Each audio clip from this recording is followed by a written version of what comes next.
A Soldier's Diary, 1893 to 1918.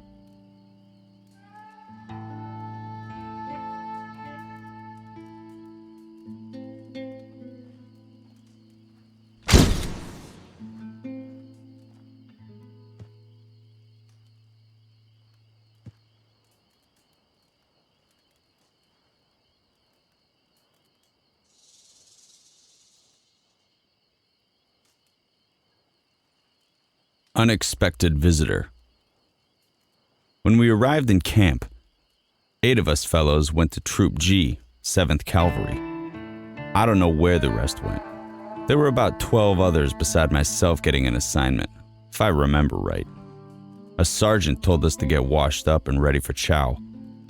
We looked all around for a place to wash up in. The sergeant yelled, "What the hell are you standing around for? Get moving!" Then walked away. One of them near us said, "What are you looking for?" Another said, "A place to wash." This, one of those fellows standing out, said, "Go down to the end of this street left and around, and you'll see a big red building. That is the washroom." Building? There was no building. The only building was the last one we saw. That was where we got off the wagon, and it was only a little one. We just made a square. One of those first fellows and the sergeant say, "Here, boys," and laughed. "Wash house hell. Get yourself down to the Rio Grande and get washed there." So I got washed in the Rio Grande.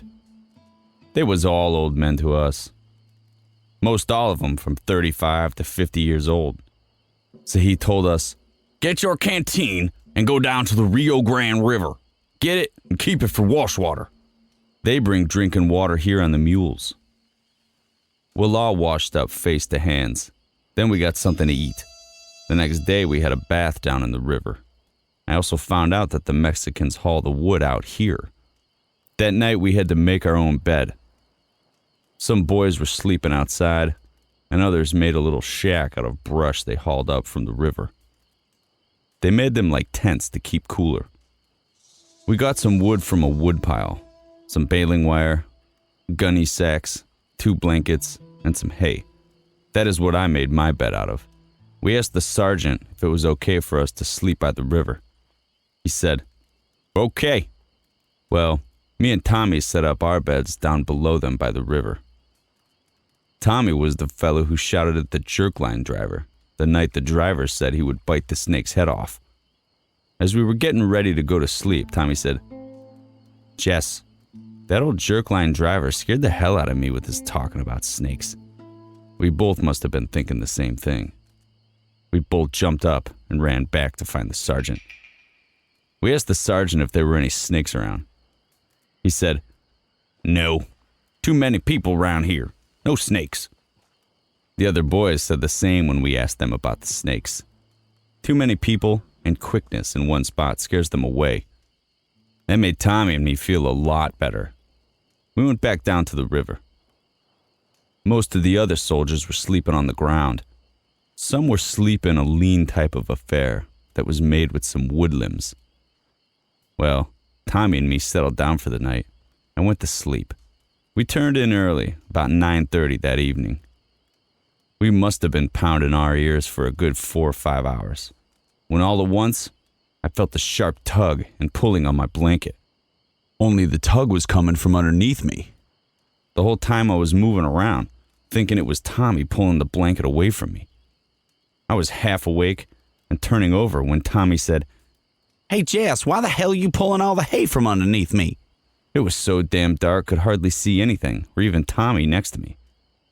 Just then, I felt another pulling underneath me. I looked back over my head, and I guess I saw about 100 bulls, but it was only 3. First thing I saw was them big long horns. You heard of them, but not no more now. Well, I saw the big eyes and long horns, and was staring into the eyes of something very big. Well, I jumped up, and then Tommy jumped up. Did we run ass over head? While running, we were falling all over sagebush scattered all over about 6 to 8 foot apart. We didn't have far to go before we were tripping over bodies and shouting. I cannot remember what we were shouting, but we woke up the whole camp and got hell for waking them all up. Us poor buggers were not used to them bulls. We heard so much about them damn longhorn steers, but never close like that. Boy, I would not like to take a ride on those longhorns. The funny part of it was, Tommy was telling me that he thought it was me pulling all the hay out from under him, and I thought it was Tommy doing the same. If only we knew then that it was them steers pulling it out, they could have had the whole damn pile. Come to find out, Tommy and me camped near a corral where some longhorn steers were kept, and during the night the steers were eating our beds from underneath us. Boy, I could see those big eyes of fire and them big longhorns looking at me. The next day, some of those bulls are bad. Following that night, Tommy and me kept pretty close to the rest of them.